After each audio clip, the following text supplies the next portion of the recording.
Hi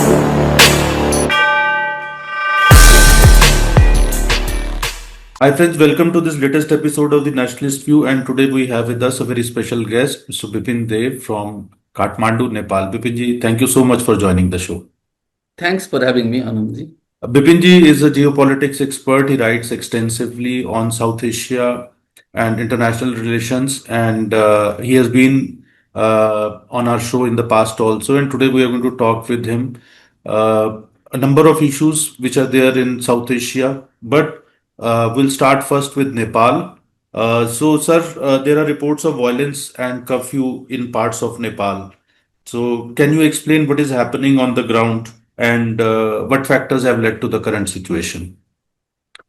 Anandji, it is extremely sorry to say that violence, vandalism, and in some parts of Nepal, particularly on the border area of India, there are four districts, just Sunsari, Saptari, Shirha, Dhanusha, where the curfew has been imposed for days.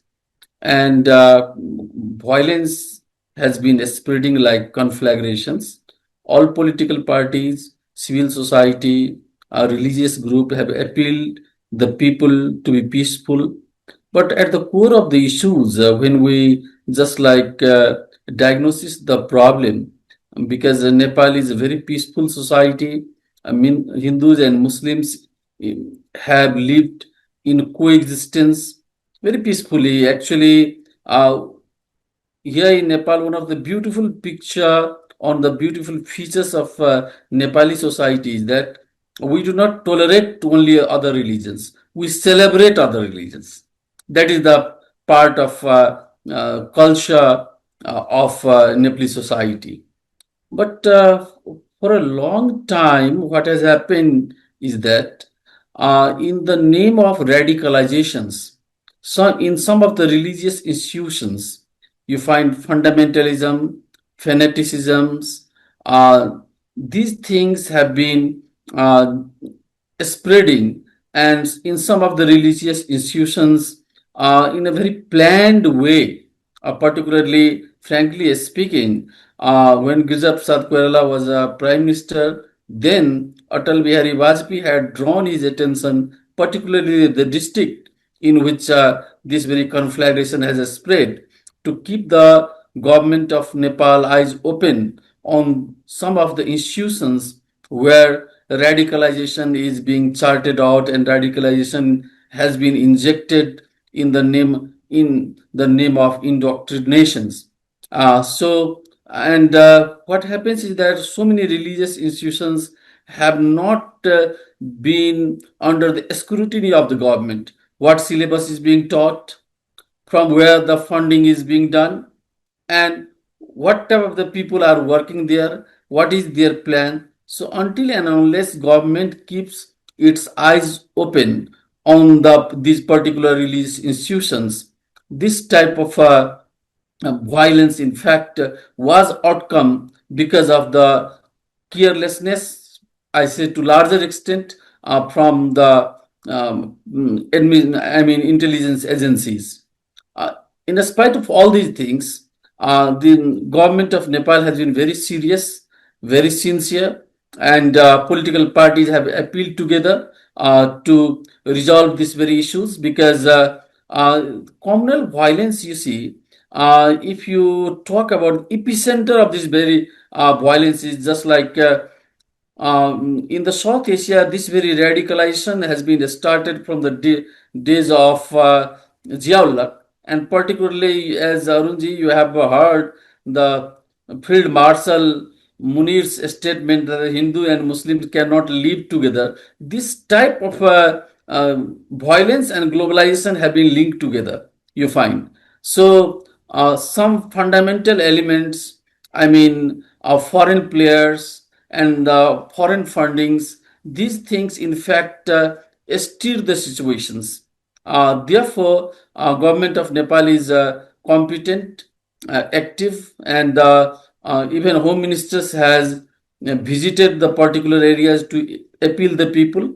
But these situations has given one clear-cut message that infiltrations from outside, radicalizations, these things will in the long term be counterproductive for peace and tranquility of Nepal. So democracy, human rights, all these things, peace, progress, and prosperity, if these things have to be maintained in a proper way, then radicalization in all its forms and manifestations has to be stopped. So this is in fact, the matter is serious, but I'm quite sure that this is the land of the Pashupatinath. So sooner we get the peace and situation will come back. Hindu Muslims will live together. And I have just in the background, I have told you the this is, I mean, Hinduism in itself is very heterogeneous. The just like we celebrate the others' culture, other religions, and particularly Nepali society, it assimilates different values. Therefore, it is in fact very peaceful society. So I'm quite sure that time has come for the government to take necessary steps to find out from where the mishandling has taken place, and in the days to come, situation will come back to normalcy. Sir, let's move a little bit about, you talked about Asim Munir also. So let's move a little bit towards Pakistan. So in Pakistan, the Pakistan-occupied Jammu Kashmir is witnessing, it has been almost 2 months now. It has been witnessing massive protests and counteroffensive by the Pakistani military and security establishment. More than 100 people have been already killed, and people are out there on the streets, and an election is being held there, which is basically a sham. So, how do you assess the situation in Pakistan occupied Jammu Kashmir? And what's your assessment? How, do you look at the impact of what is happening in Pakistan occupied Jammu Kashmir in the overall, on South Asia also? So, but specifically, what is your assessment of the situation in POJK?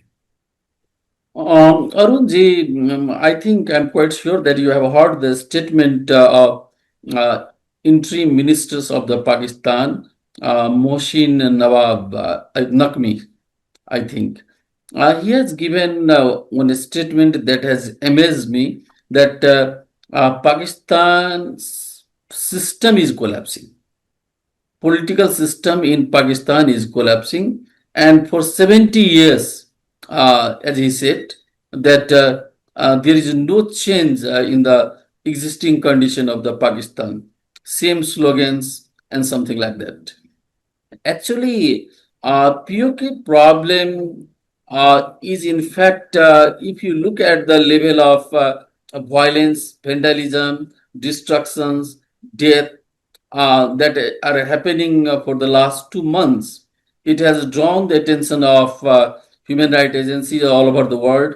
They have condemned and criticized. But the point is that government of the Pakistan has not taken the issues very seriously. Field Marshal has been the peacemaker, ignoring the fact that the peace is not in his own country.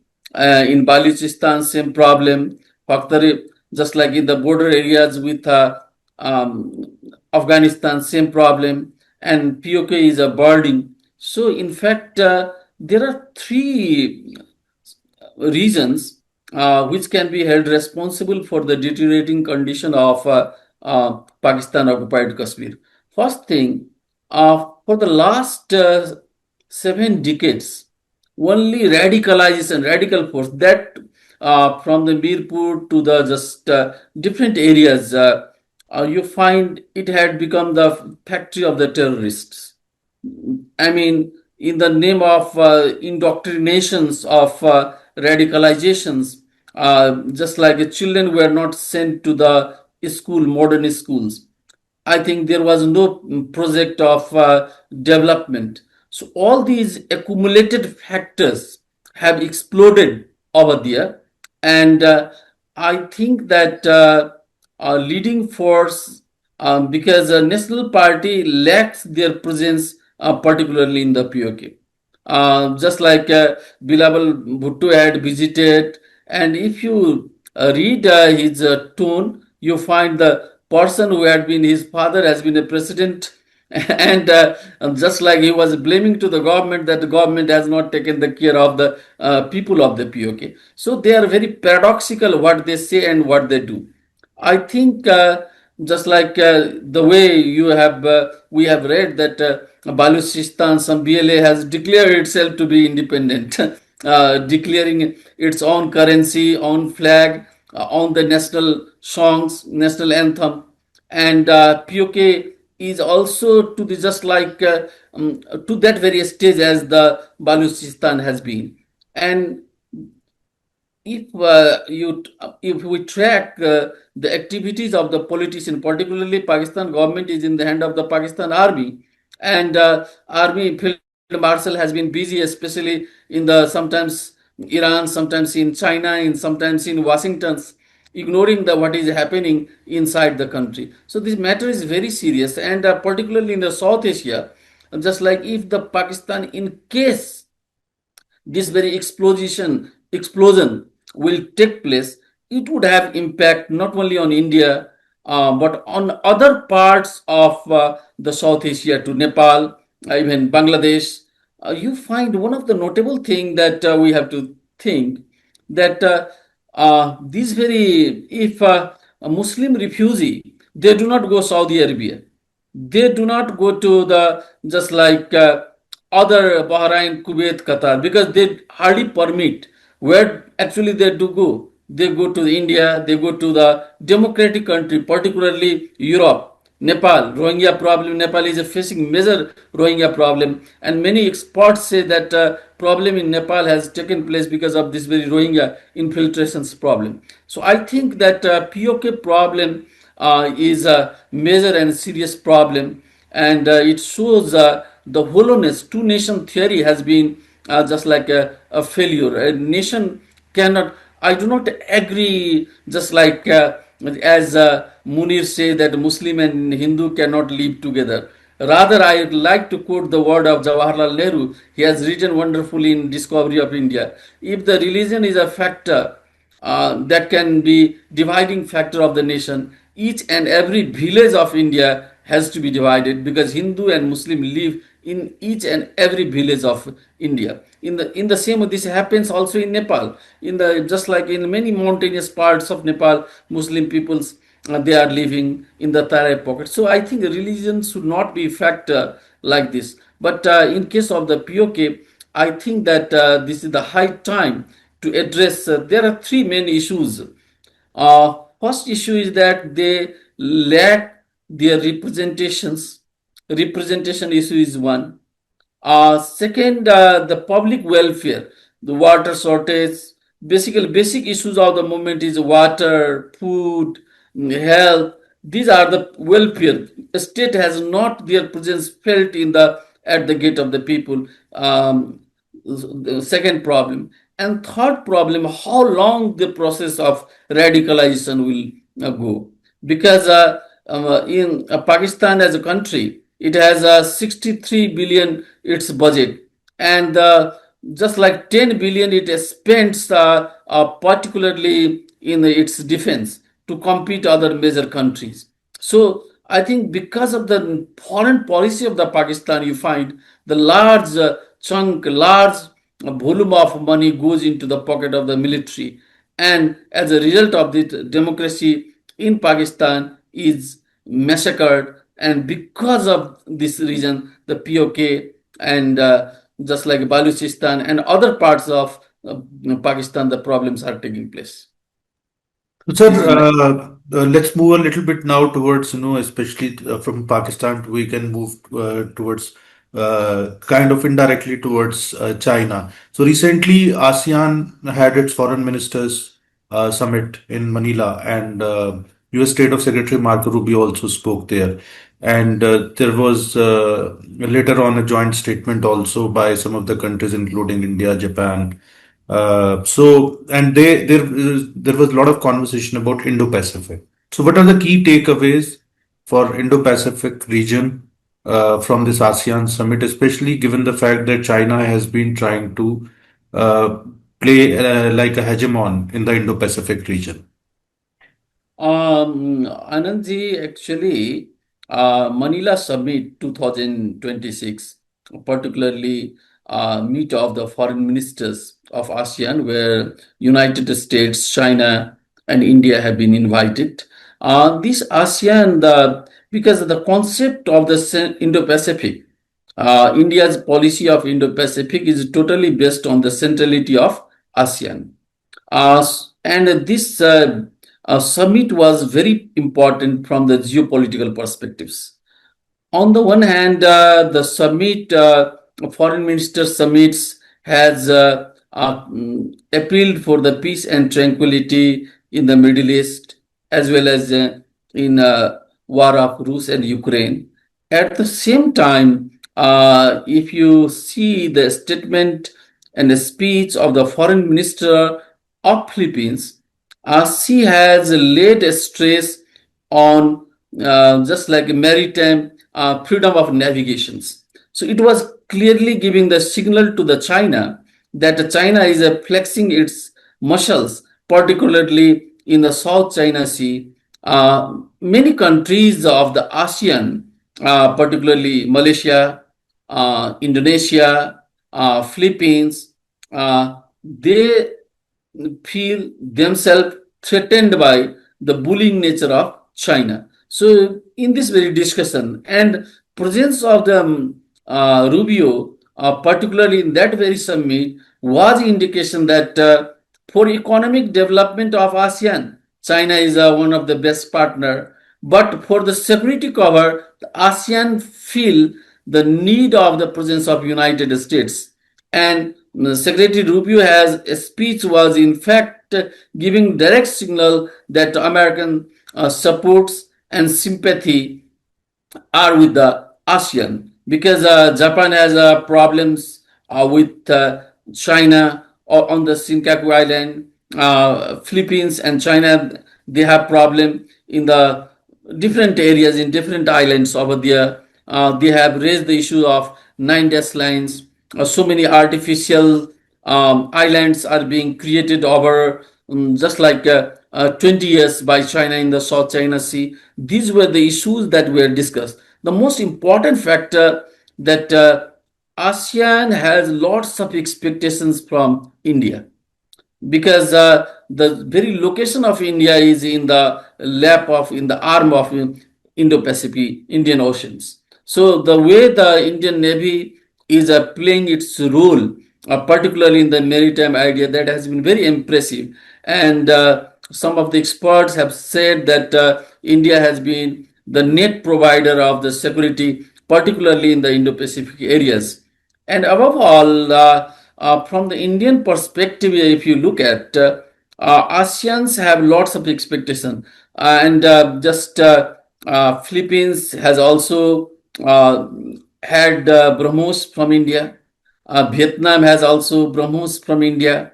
Indonesia has also BrahMos from India. So ASEAN countries find themselves threatened because of bullying nature of China, despite the fact that they have good economic tie and relationships with China.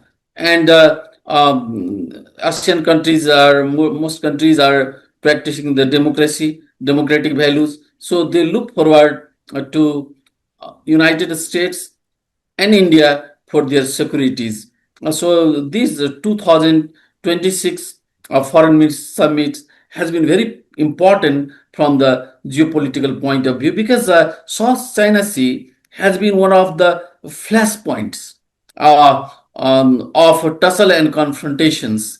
And this is the economic zone, Arunji, because all the ASEAN countries, they have been strong in terms of their economy. And if you look at the triangular picture, major economic players are there. Therefore, it is United States has a larger role to play, particularly for the peace and security of ASEAN countries. This is my take.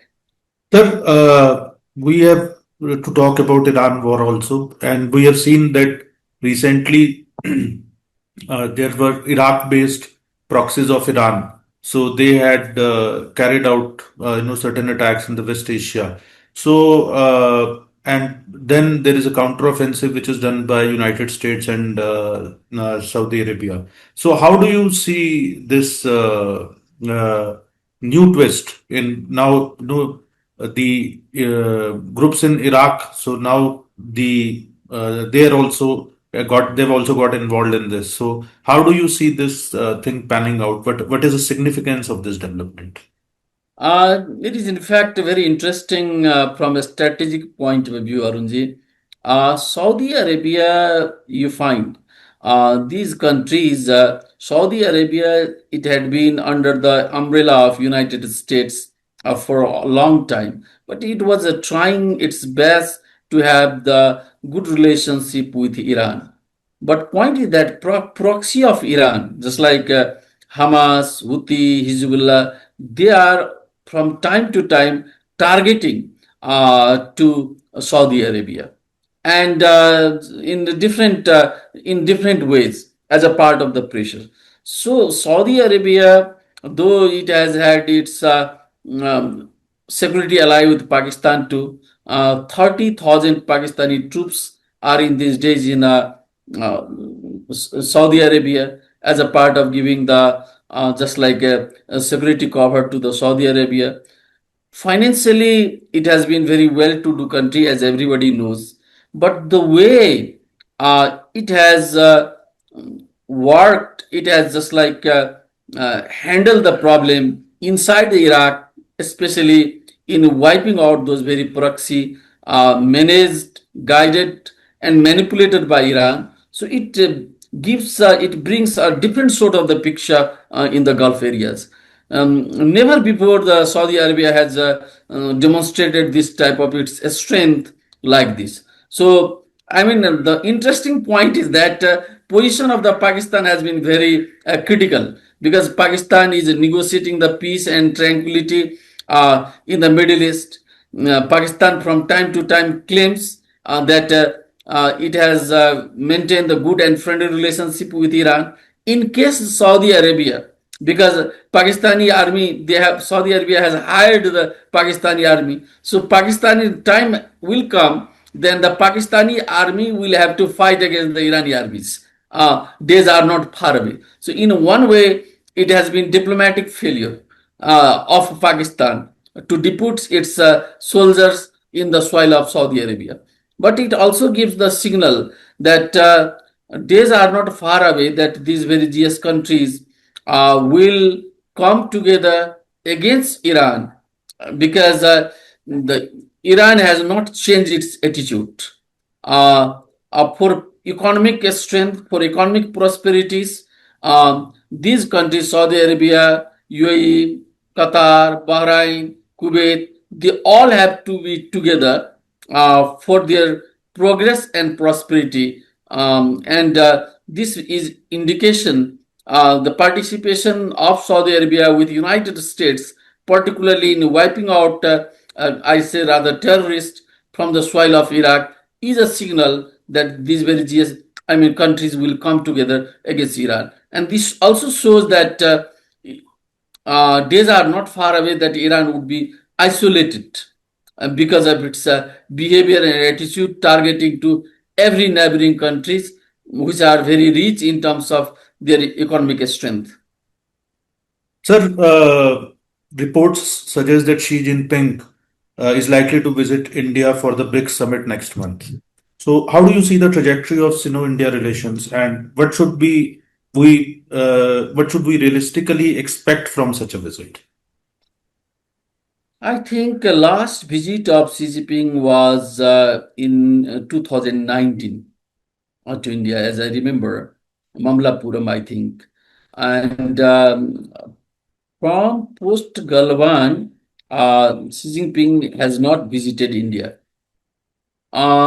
There is a geopolitical significance behind the possible visit of Xi Jinping that some of the medias I had also gone through, where in September 12, I think India is hosting a BRICS summit, and formally Foreign Secretary Misri has already extended the invitations to a Chinese president.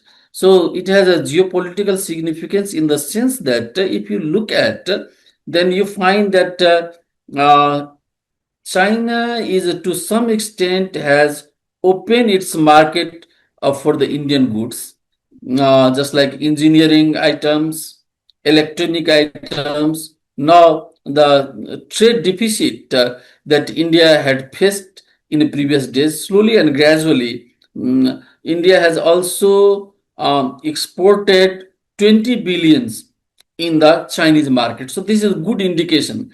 And in the background of it, Xi Jinping is visiting China because India and Sino-India relations is totally based on the trade. Trade is only one factor that can bring the two emerging economy together.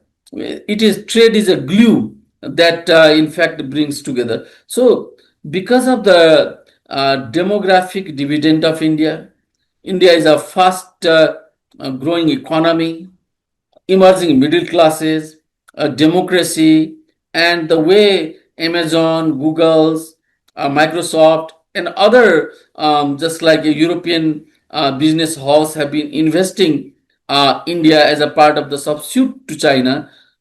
China is not wanting to lose this very huge market. And this is the reason that Xi Jinping last year in his meeting in Kazan with PM Modi, from that point onwards, the border problem was in fact being addressed by both these governments seriously. So this visit though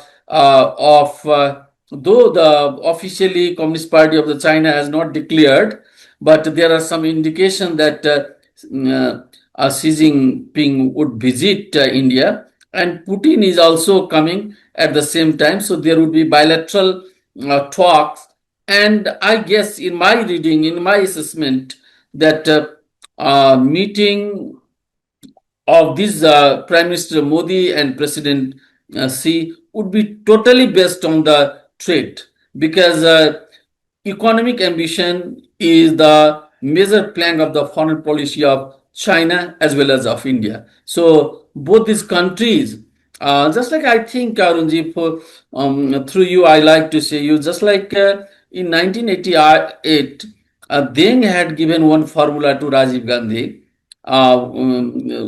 telling that border problem in the days to come would be solved. But whatever the resources, whatever the potentialities, whatever capacity we have, let us use this very capacity in progress and prosperity of these two nations. One of the interesting point that I like to share you, just I have been reading one of the book by Kishore Mehbubani, who says that previously India and China, for the last 4,000 years, his claim like this, China and India were the major economy of the world. So this is the wheels of the history. Now, India claims in the by 2030 it would be the third largest economy. China has been already second largest economy. So if the China and India would come together, would relax its tension, and both these countries they focus on economic growth, days are not far away that I mean both countries would go on the path of progress and prosperity. Thank you, sir, for decoding all these issues, and thank you, viewers, for watching. We'll be back soon with another conversation. And thank you once again, sir, for taking time out from your busy schedule. Thank you. Thank you very much, Anandji.